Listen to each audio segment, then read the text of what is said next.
had the privilege of covering BKFC Fight Night Clearwater this past weekend up in Clearwater, Florida. And a funny event happened. I was interviewing Julian Lane, and there's been talk about him having a fight with former BKFC welterweight champion Gogo Slavetsky for an interim belt. And when I'm doing the interview with Julian Lane, a guy walks up probably 10 feet away and says, "What's up?" And I don't know what happened, but it sparked Julian Lane. He thought that he saw Gogo Slavetsky. I did a video on this, and I referred to it as an encounter with a fan.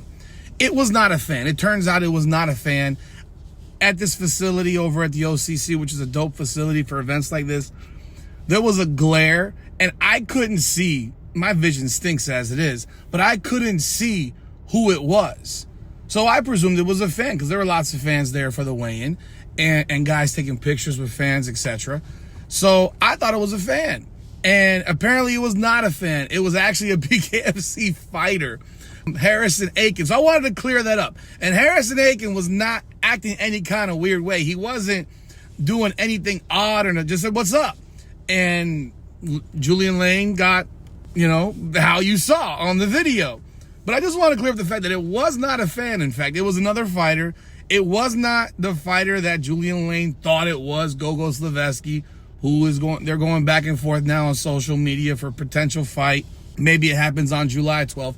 But again, it was a wild confrontation, but it wasn't the fan who did anything. In fact, the fighter Harrison Aiken, I saw him, and my wife told me, "Yo, that's the guy." And then I met him as well, but again, I couldn't see very well. So I didn't know it was him. And we're gonna get him on the podcast. We've chatted it up with him, and he's the guy that actually Julian Lane was going to. It was a very funny, startling encounter. And you're hoping people don't get into a fist fight at a weigh-in, but all was well. It ends well. But it was not a fan. It was actually another BKFC fighter. So I just wanted to clear that up. We'll be talking more about this card in another video, but be sure to check out all your information here at Combat Corner for BKFC, UFC, and all combat sports. Appreciate y'all.